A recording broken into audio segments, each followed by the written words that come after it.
चला तर आपण आकाड आहे तर आकाड स्पेशल असं पाहणार आहोत। तर इथे मी बनवलं आहे मस्त अशी कुरकुरीत मच्छी फ्राय आणि कालवण। तर नक्की व्हिडिओ पहा तुम्ही आणि व्हिडिओ लाईक करा, शेअर करा आणि सबस्क्राइब करा। तर चला पाहूया, आपण व्हिडिओला सुरुवात करूया। इथे आपण खोबरं घेतले, आलं, मिरची, कांदा, अर्धा कांद्याचा तुकडा घेतला मी आणि इथे कोथिंबीर। आपल्याला हे वाटून घ्यायचे। हे पहा, इथे आपण हिरवं वाटून घेतलेलं आहे। नमस्कार, रेश्मा किचन मध्ये आपलं सर्वांचं मनपूर्वक स्वागत आहे। आज आपण ना मच्छी म्हणजे पण इथं मुशीचा मासा घेतलेला आहे, बाहेरून साफ करून आणले। इथं धुवून घेतलेला आहे आपण 2-3 वेळा छान पाण्यातून। तर स्वच्छ पाण्यातून हे साफ करून घेतल्यानंतर आपण त्याच्यासाठी आता आपण कालवण सुद्धा पाहणार आहोत आणि आपण फ्राय सुद्धा करणार आहोत। तर मी दोन्ही दाखवणार आहे तुम्हाला, नक्की पहा, व्हिडिओ पूर्ण पहा। व्हिडिओ लाईक करा, शेअर करा, सबस्क्राइब नसेल केलं तर सबस्क्राइब करा। आता इथे घेतलेले आपण हिरवं वाटण, जे आता आपल्याला ओलं जे कालवण करणार आहोत त्याच्यासाठी हे लागणार आहे। मसाला घेतले आपण करून। आता आपण कालवण पाहणार आहोत, तर त्याच्यासाठी इथे तेल घेतलेले आहे आपण। तर त्याच्यामध्ये आपल्याला इथे मी कलर साठी लाल मिरची पावडर वापरणार आहे।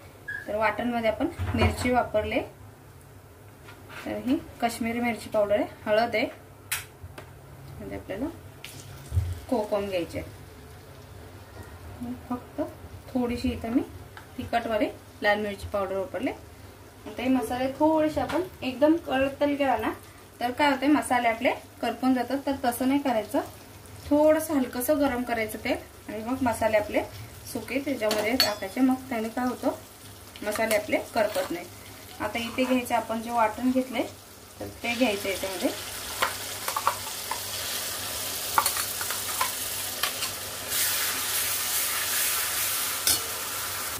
आता हे मसाले आपल्याला तेलावरती थोडा वेळ परतून घ्यायचे।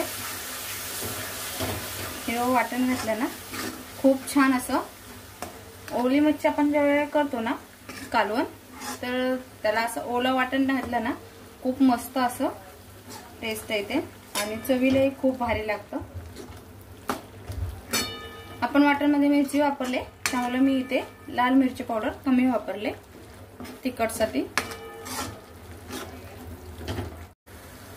इथे आपण छान असा मसाला तेलावरती फ्राय करून घेतले। आता याच्यामध्ये आपल्याला तेवढं आवडतं तेवढं मासे आपल्याला याच्यामध्ये घ्यायचे।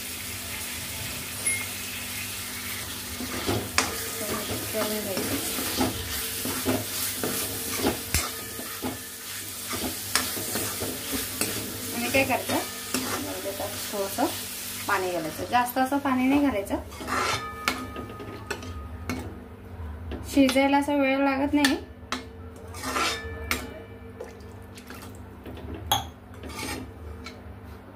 आता आपण याच्यामध्ये मीठ घालून घ्यायचं चवीनुसार आणि मस्त अशी एक छान मोठी अशी उकळी काढायची। एका उकळीमध्ये छान असा मासा शिजला जातो, त्याला खूप वेळ आणि सारखं हलवलं ना तर काय होतं, ते पूर्ण आपलं मासा विरघळून जातं। त्यामुळे सारखं हलवायचं नाही चमच्याने, तर ते आतमध्ये त्याचे कुस्कुर होतं। तर इथे आपल्याला एक उकळी मोठी अशी छान काढून घ्यायची आहे। आता आपल्या कालवणाला उकळी येते, तर तेवढ्यामध्ये आपण इथे मसाले लावून फ्रायसाठी आपण इथे फिश घेणार आहोत। तर इथे घेतलेलं आहे मी, घेतलेलं आहे। मग आपल्याला हळदी, मुलं खाणार आहेत त्यामुळे मी मिरची पावडर कमी घालणार आहे आणि इथे घेतलेले मी काश्मीरी मिरची पावडर, लालपणा तिखटपणा थोडंसं कमी येण्यासाठी इथे मी तिखटवाली मिरची पावडर वापरते। कारण इथे मुलं खाणार असल्यामुळे मी कमी तिखट वापरले। हे मिक्स करून घ्यायचं।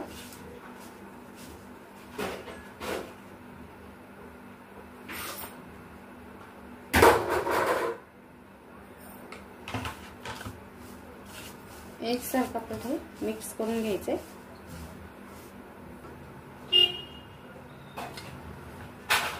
एकसारखं खिशात आहे लाल मिरची पावडरला बुडवायचं आणि याला आहे ना मी पहिला लिंबाचा रस लावून घेतलेला आहे। आपण इथे सगळ्याला एकसारखं मिरची पावडर लावून घेतलेले। तर मसाल्यात आपण हे कोटिंग करून घेतल्यानंतर इथे घेतलेले आहे मी रवा घेतलेला आहे, मीठ, हळद आणि लाल मिरची पावडर होता, हे आपल्याला एकत्र पुन्हा मिक्स करून घ्यायचं आहे. तुम्ही याच्यामध्ये ना तांदळाचं पीठ जरी वापरलं ना रव्यामध्ये तरी छान असे कुरकुरीत तयार होतात. एकदा तसेही ट्राय करून बघा. थोडंसं आपण रव्यामध्ये तांदळाचं पीठ मिक्स करायचं. आता छान असं रव्यामध्ये आपल्याला एकसारखं आपल्याला सगळ्या पेस्टला असं रवा लावून घ्यायचंय. हे पहा आपला कालवण तयार आहे. छान असं आपलं मसाला शिजलाय. आता आपण हे बंद करून घेऊया. आपण सगळ्या तुकड्यांना आता इथे रवा लावून घेतलेला आहे. आता आपण फ्राय करून घेऊया. तर इथे मी एक पॅन गरम करून घेतलाय. त्याच्यामध्ये तेल सोडून घेतलं. एकसारखं आपल्याला इथे फिरवून घ्यायचे. ते थोडंसं आपल्याला इथे गरम होऊ द्यायचे. ते आपल्याला फिश आपल्याला इथे लावून द्यायची. गॅसची फ्लेम बारीकच ठेवायची.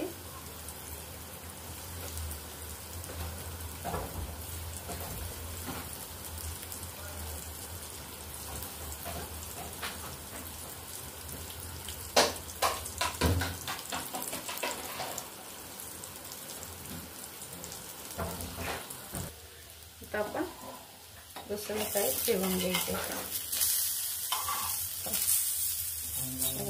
एक साईड चांगली कुरकुरीत करून घ्यायची आणि मग आपल्याला पुढे हे फिशचे पलटे करायचे.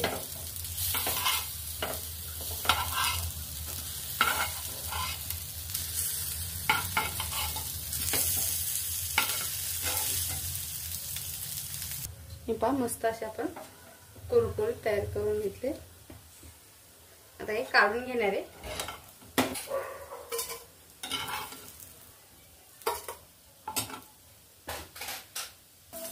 हे पहा आपलं कालवण पण तयार आहे आणि इथे फ्राय पण आपण करून घेतलेले आहे. नक्की व्हिडिओ पूर्ण पहा. व्हिडिओ लाईक करा, शेअर करा, सबस्क्राईब नसेल केलं तर सबस्क्राईब करा. व्हिडिओ पाहिल्याबद्दल खूप खूप धन्यवाद.